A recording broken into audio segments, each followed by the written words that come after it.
The greatest creator is mysterious. For 上帝无名, the greatest creator manages the universe with its spirit, which is the Tao that Laozi talked about in the Tao Te Ching.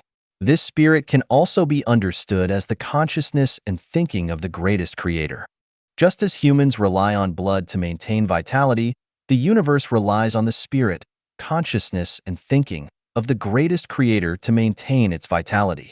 Therefore, the spirit of the greatest creator is actually the blood of the universe, its life force. All movements of humans, including speaking, eating, sleeping, learning, working, and engaging in love affairs, are based on physiological instincts and human consciousness.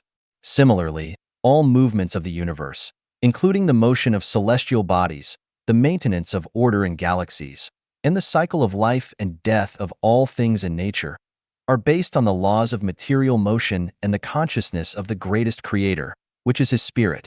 The greatest creator does not show himself to humans, but rather shows his spirit. The greatest creator has never directly interacted with humans or given any individual special revelations. The spirit of the greatest creator is present in every space and movement of matter in the universe, and it is also present in every one of us. It can be said that the greatest creator is with the universe, with all things, and with humans. Although the greatest creator is with us, we cannot see him. Why? Because the greatest creator has a feature, which is his mysteriousness. What does this mean? It means that the spirit of the greatest creator, consciousness, thinking, laws, Tao, blood, and life force, is an invisible, intangible, incomprehensible, indescribable, and indiscernible non-material and dark energy. This non-material and dark energy works imperceptibly and unconsciously, without any obvious image or sign.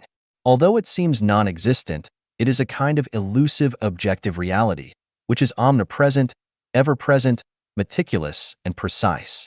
For example, the aging and death of the human body. Why does the human body have to age and die? What causes the aging and death of the human body? Whether scientists or biologists, politicians or religious leaders, they cannot fully explain the real reason. Why? Because of the characteristics of the greatest creator, mysterious.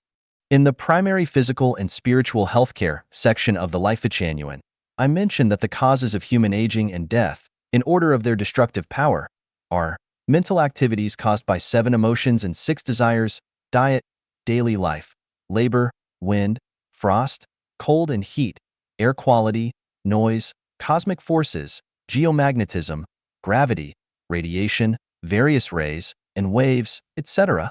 Every time you get angry, every time you get excited, every emotional change, every moment of sorrow, every puff of a cigarette, every sip of alcohol, every inappropriate diet, every staying up late or insomnia, every excessive fatigue, every cold wave or heat wave, storm or frost, every breath of polluted air, every unpleasant sound heard, every activity of sunspots, every volcanic eruption and earthquake, every nuclear leakage or bomb explosion, every sandstorm that covers the sky, and so on, all contribute to the aging and death of the human body.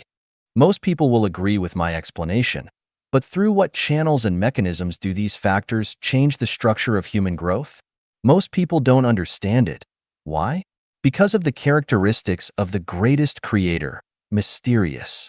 The greatest creator is mysterious. The greatest creator only shows results, not processes. Why? Because once everyone understands the process of how things operate, everyone will become a god, and even want to compete with the greatest creator. This is a bit like the meetings held by the Central Political Bureau, where ministers, governors, and ordinary people are only informed about the results of the meeting and what they should know according to their level, not the process of the meeting. If the common people were aware of the political bureau meeting process, the world would have descended into chaos long ago. So, is the greatest creator too selfish and stingy? No, absolutely not. The greatest creator does not allow us to know everything, and this is precisely the embodiment of the greatest creator's mercy.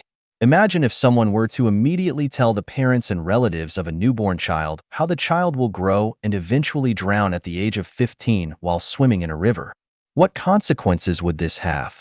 Of course, The greatest creator does not prevent people from understanding the process of how things operate and change.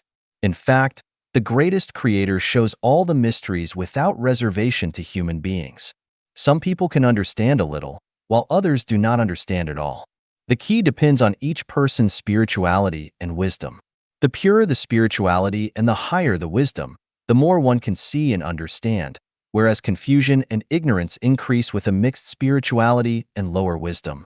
For example, when an apple falls to the ground, this phenomenon is impartially demonstrated to everyone by nature. But how many people can understand what law or principle this phenomenon indicates? Only Newton saw the law of universal gravitation from it.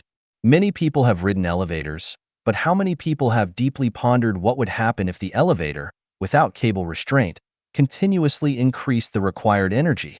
The elevator would continue to accelerate, and as a result, its mass would increase. To make the elevator eventually exceed the speed of light, infinite energy would be required, which is impossible from a material perspective without involving non-material. Therefore, Einstein derived the famous equation E equals mc squared, the mass-energy equivalence, which destroyed Hiroshima and Nagasaki. We have all experienced warmth by the fire, or seen objects burn red hot, or have had the experience of a hot stove heating our face while cooking in the kitchen. But how many people realized the theory of quantum mechanics from it? Only Max Planck realized it. Most people have sat under a big tree, but only Sakyamuni sat under a big tree and explored the 36-dimensional spaces with his consciousness and knew the Buddha land and path to Buddhahood. The greatest creator treats all members of humanity equally, regardless of whether you are white, black, or yellow. Whether you are a king, an expert, or an ordinary person. Whether you are rich, middle class, or poor. Whether you are a Muslim, a Buddhist, or a Christian. The greatest creator gives everyone the same opportunities and rights. Open the windows. The sunlight and fresh air will come in. Take a broad view. You will see the faraway mountains fresh and green. Regardless of who you are, as long as you open the window of your soul and focus your vision on a more distant future, you can see the brilliance of the greatest creator from any natural phenomenon around you, and you will gain this supreme, great awakening wisdom.